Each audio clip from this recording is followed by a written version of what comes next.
to our second episode. We have already established the inspiration and authority of the Bible. And now, let's talk about the canon of Scripture. The canon is defined as the list of all the books that belong in the Bible. I found the etymology interesting. Canon comes from the Greek word canon, which means measuring rod or standard. That's a great starting point.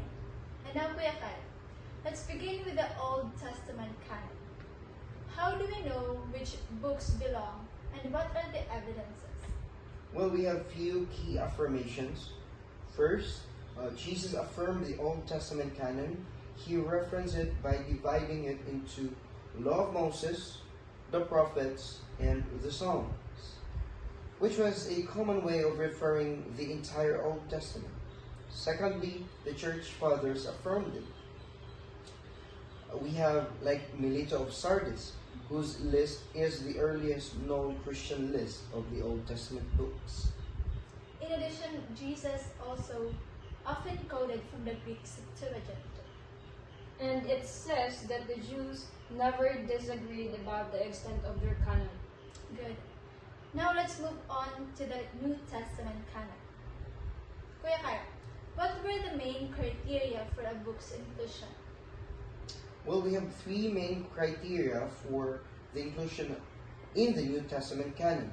Firstly, apostolic authority. What we mean is that books had to be written by an apostle or a close companion of an apostle, like Mark, Luke, were accepted because they were companions of Peter and Paul.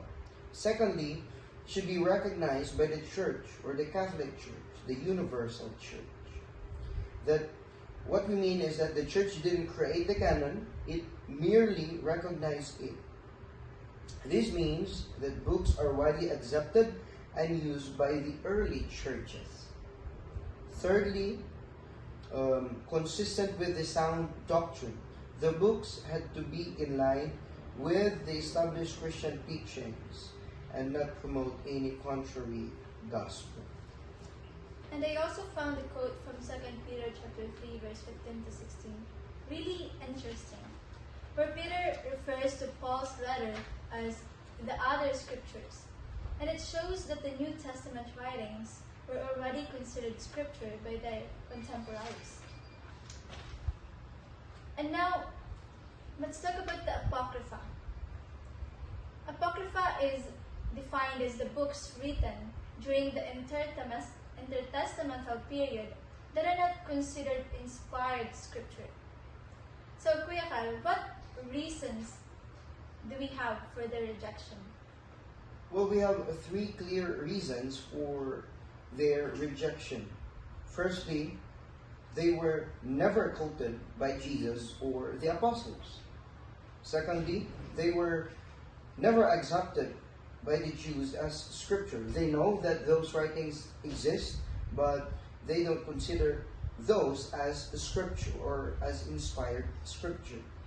Lastly, they contain historical and theological errors.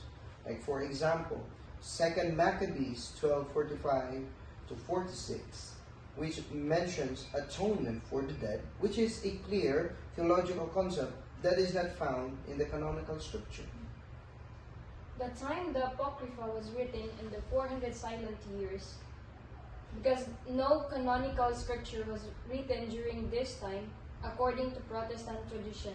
Wow, that really solidifies why the books in our Bibles are the ones that we can trust. Exactly. The canon isn't something man created, it's something God preserved and the church recognized. It is the list of books God inspired. See you on our next episode.